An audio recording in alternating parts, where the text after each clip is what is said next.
Top quality और consistent performance के लिए सिर्फ सिल्वर पंप नाम याद रखना। ದಾವಣಗೆರೆ ಜಿಲ್ಲೆಯಲ್ಲೂ ಹೃದಯಾಘಾತ ಪ್ರಕರಣಗಳು ಆತಂಕ ಸೃಷ್ಟಿಸುತ್ತಿವೆ. ಚನ್ನಗಿರಿ ತಾಲೂಕಿನ ಕೆರಬಿಳಚಿ ಗ್ರಾಮದಲ್ಲಿ ಕೇವಲ 34 ವರ್ಷದ ಸೈಯದ್ ನೂರ್ ಎಂಬ ವ್ಯಕ್ತಿ ಹೃದಯಾಘಾತದಿಂದ ಮೃತಪಟ್ಟಿದ್ದಾನೆ. ಮೊಬೈಲ್ ರಿಪೇರಿ ಅಂಗಡಿ ಇಟ್ಟುಕೊಂಡಿದ್ದ ಸೈಯದ್ ನೂರ್ಗೆ ಇದ್ದಕ್ಕಿದ್ದಂತೆ ಎದೆನೋವು ಕಾಣಿಸಿಕೊಂಡಿತ್ತು. ಆದರೆ ಆಸ್ಪತ್ರೆ ತಲುಪುವ ಮೊದಲೇ ಸಾವನ್ನಪ್ಪಿದ್ದಾನೆ.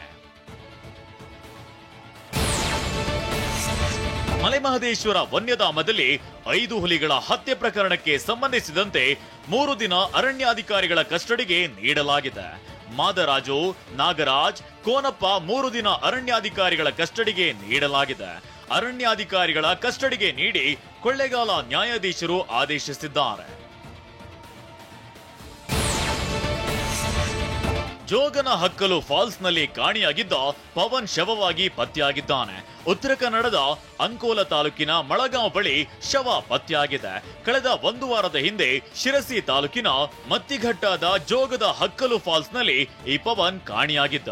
ಮೃತನ ಕಿವಿಯಲ್ಲಿ ಬಂಗಾರದ ಸ್ಟಾರ್ ಇರುವುದನ್ನ ನೋಡಿ ಆತನ ಪೋಷಕರು ಗುರುತಿಸಿದ್ದಾರೆ.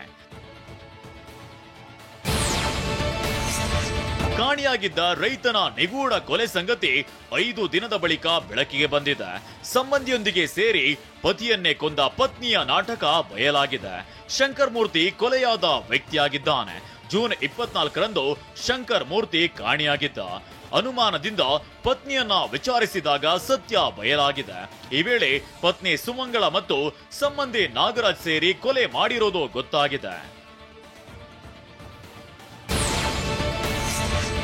ಬೆಂಗಳೂರು ನಗರದ ಐಟಿಪಿಎಲ್ ರಸ್ತೆಯ ಪ್ರತಿಷ್ಠಿತ ಎಂಜಿನಿಯರಿಂಗ್ ಕಾಲೇಜು ಸಿಎಂಆರ್ ತಾಂತ್ರಿಕ ಮಹಾವಿದ್ಯಾಲಯದಲ್ಲಿ ನಿನ್ನೆ 22ನೇ ಪದವಿ ಪ್ರದಾನ ಸಮಾರಂಭ ನಡೆಯಿತು.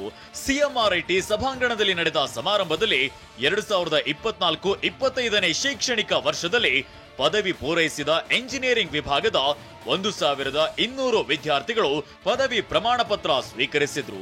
ಮುಖ್ಯ ಅತಿಥಿಗಳಾಗಿ ಪಾಲ್ಗೊಂಡಿದ್ದ ಆಕ್ಸೆಲ್ ಇಂಡಿಯಾ ಸಂಸ್ಥಾಪಕ ಮತ್ತು ಅನ್ಬಾಕ್ಸಿಂಗ್ ಬಿಎಲ್ಆರ್ ಫೌಂಡೇಶನ್ನ ಸಹ ಸಂಸ್ಥಾಪಕ ಪದ್ಮಶ್ರೀ ಪ್ರಶಾಂತ್ ಪ್ರಕಾಶ್ ವಿದ್ಯಾರ್ಥಿಗಳಿಗೆ ಪದವಿ ಪ್ರಮಾಣ ಪತ್ರ ನೀಡಿ ಅಭಿನಂದಿಸಿದ್ರು.